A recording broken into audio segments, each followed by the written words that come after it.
Press the Lord bless food रेसिपीमध्ये आपणा सर्वांचं खूप मनापासून स्वागत। शिल्लक राहिलेल्या शिळ्या भाताच्या अनेक रेसिपीज तुम्ही बघितल्या असतील, पण आजची रेसिपी बघून लहानपणीची आठवण आल्याशिवाय राहणार नाही। रात्री भात शिल्लक राहिला तर सकाळची नहारी म्हणजेच नाश्ता ठरलेला असायचा, तो म्हणजे फोडणीचा भात। तर आज मी तुमच्यासोबत अशा फोडणीच्या भाताची रेसिपी शेअर करणार आहे, जी खाल्ल्यावर पोहे खायचे देखील विसरून जाल। तर चला रेसिपीला सुरुवात करूयात। तर फोडणीचा भात दोन प्रकारे केला जातो, एक म्हणजे लाल आणि एक म्हणजे पिवळा। म्हणजेच एक हिरवी मिरची घालून आणि दुसरा म्हणजे मसाला म्हणजे चटणी घालून। तर आज मी तुमच्यासोबत हिरवी मिरची घालून भात कसा बनवायचा ते शेअर करणार आहे। यासाठी कढीपत्ता घेतलेला आहे, एक मोठा कांदा बारीक चिरून घेतलेला आहे, अर्धा टोमॅटो घेतलेला आहे, एक 4 ते 5 हिरव्या मिरच्या घेतलेल्या आहेत, थोडे शेंगदाणे घेतलेले आहेत, मध्यम आकाराचा एक बटाटा बारीक चिरून पाण्यामध्ये ठेवलेला आहे जेणेकरून तो काळा पडणार नाही। थोडंसं मीठ घालायचं पाण्यामध्ये, त्यामुळे बटाट्याला चव छान लागते। लागणारं साहित्य बघितलेलं आहे। एका कढईमध्ये 2 चमचे तेल घालून घ्यायचं। तर आता आपण यूट्यूबवर शिल्लक भाताच्या अनेक रेसिपीज बघतो, पण खूप सारं तेल वगैरे वापरून चमचमीत आणि चटपटीत पदार्थ रोज रोज काही बरे वाटत नाहीत आणि शरीरासाठी ते चांगलेही नाहीत। तर ही रेसिपी अगदी झटकीपट आहे, अगदी तुम्ही रोजही बनवून खाऊ शकता। तेल गरम झालं की त्यामध्ये आधी शेंगदाणे छान असे कुरकुरीत तळून घ्यायचे। शेंगदाण्यांचा रंग बदललेला आहे। आता यामध्ये एक पाव चमचा जिरे मोहरी घालायचे आहेत। तर भात किती प्रमाणात आहे त्यावर या सगळ्या साहित्याचं प्रमाण ठरवावं। तर जिरे मोहरी छान तडतडले की मग त्यामध्ये हिरवी मिरची आणि कढीपत्ता घालणार आहोत। हिरवी मिरची आणि कढीपत्ता छान तेलामध्ये तडतडून घ्यायचे, चांगले परतून घ्यायचे। हे छान परतले की मग यामध्ये जो बारीक चिरून घेतलेला कांदा आहे तो घालायचा। शेंगदाणे नसाल खात, नाही घातले तरीही चालतील। तर कांदा घालायचा, कांद्यामध्ये चिमटभर मीठ घालायचं, त्यामुळे कांदा पटकन भाजला जातो आणि चवही छान लागते। मीठ घालून कांदा छान परतून घ्यायचा आणि कांदा कच्चा आहे तोवरच यामध्ये बटाटा देखील घालायचा आहे, म्हणजे कांद्यासोबत बटाटा देखील छान शिजला जाईल।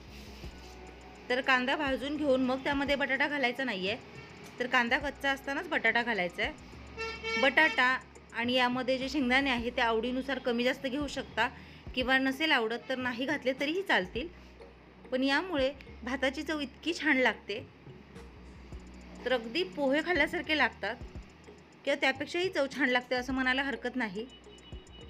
तर बटाटा घातल्यानंतर छान हे मिक्स करायचं आणि छान वाफ काढून घ्यायची। तरी ते कांदा बटाटा अगदी करपूस भाजून वगैरे घ्यायचा नाही आहे, छान असं वाफवून घ्यायचं आहे, त्यामुळे भाताची चव छान लागते। एक झाकण ठेवायचं आणि 1 मिनिटभर मध्यम आचेवर हे छान शिजवून घ्यायचं आहे। 1 मिनिट झालेला आहे। हे पहा, बटाटा देखील छान सॉफ्ट झाला आहे, कांद्याचा देखील रंग बदललेला आहे। आता यामध्ये टोमॅटो घालायचा आहे।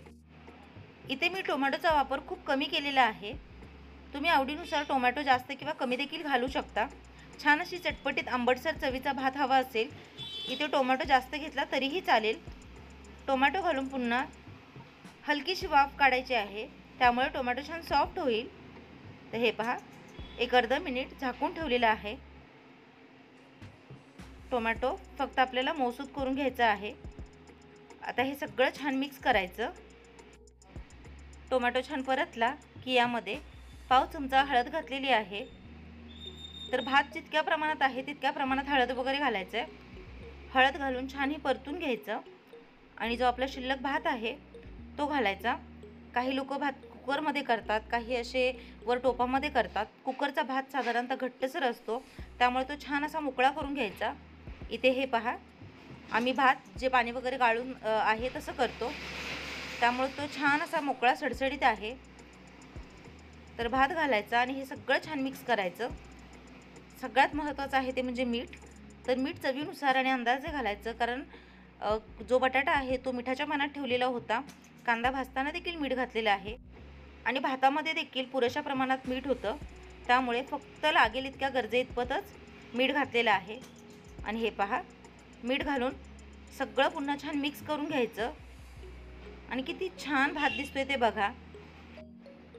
सगळं मिक्स करायचं, झाकण लावायचं आणि फक्त अर्धा मिनिट किंवा त्याच्यापेक्षा कमी देखील 10-20 सेकंद फक्त हा छान वाफवून घ्यायचा।